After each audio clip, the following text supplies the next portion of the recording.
What is it about you that makes people want to be around you?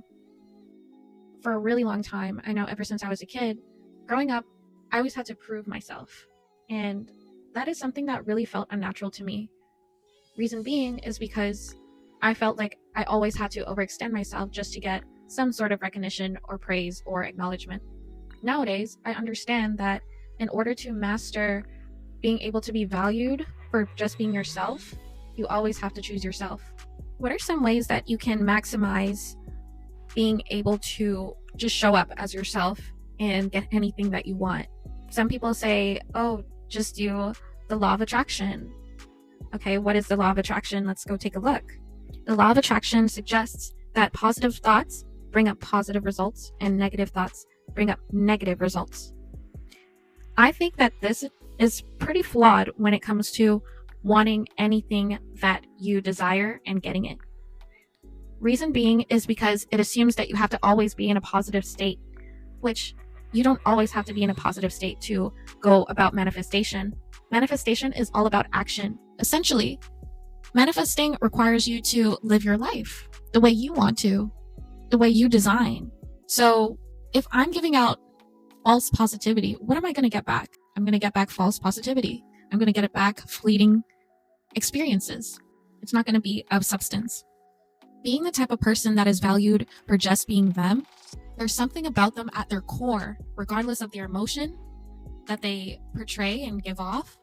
There's something at that core, its value, its essence. So when I'm angry, my essence going about doing something and achieving it, even though I'm angry, is something that will be memorable to other people if they witness that. They'll be like, wow, like that person pushed through whatever they were going through in order to reach their goals. And that is something that a lot of people want to achieve in life. And that's something a lot of people struggle in life. Now they're going to want to know, how do you do it, right? They're going to want to be around you. And that's where you become a natural leader. You know, you can become a natural leader, a natural influencer without even asking. And so if that's one of your goals, then there you go. Like, I think a couple days ago, I was watching a Wendy Ortiz stream on Twitch, and her story fascinates me because, you know, she started off as an influencer on a different platform, and then she came onto Twitch and was successful with it, gaining over 600K followers on Twitch right now. And she was also accepted into Streaming University with Kai Snap. But I was thinking to myself, like, some people just really have that thing about them that just naturally allows people to gravitate towards them.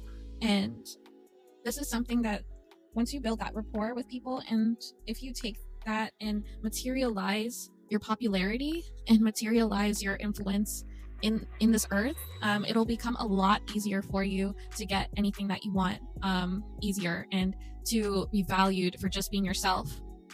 And some people who have grown up to believe that, okay, if I do this, this, and this, I'll keep a man, or if I do this, this, and this, I'll get approval from my parents. Babe, that's just conditional love. If you stop doing those things, they won't like you anymore, and they'll essentially discard you. And you don't want to bring that upon yourself. That's creating false companionship, false relationships with individuals. And so you want to know for sure that people like you for you. And so what you have to do is set those boundaries and not overextend yourself if someone doesn't meet those standards of what you like to have as an interaction. I know if you're young, you can't really get away from certain people that if you live in the same household. But once you're old enough and mature enough to make those decisions, it's very important that you start setting boundaries for yourself. And once you do this, you'll start to see a lot of people falling out of your life. It's going to be tough. It's going to be hard. I know. But it'll be better. It always gets better. Things crumble, but as long as you trust in God and trust in yourself, and knowing that you've always been blessed, you can withstand it and you can rebuild yourself. And then you come across people who like you for you. And one great thing about having people who like you for you in your life, they say it's rare, it's very uncommon, but once they actually like you for you, then you're able to go ahead and meet them halfway. You don't have to overextend yourself or dim yourself down in order to just interact with certain individuals.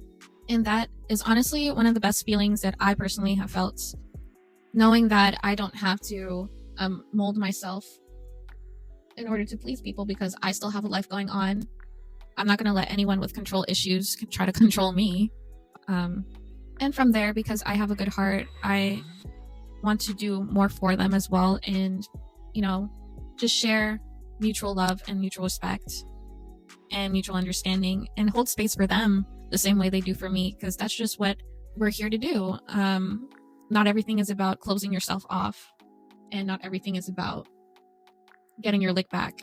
There's also a time and place for balancing your villain era with your angel era, right? So keep in mind, things are duality, and it's okay to be open to new experiences, because once you have that new experience and you open your heart up, when you're ready, right? When you're ready to open your heart up, things will just start flooding in that just feel right for you. But yeah, that's just a little food for thought. What are some ways you can maximize just being valued for being yourself?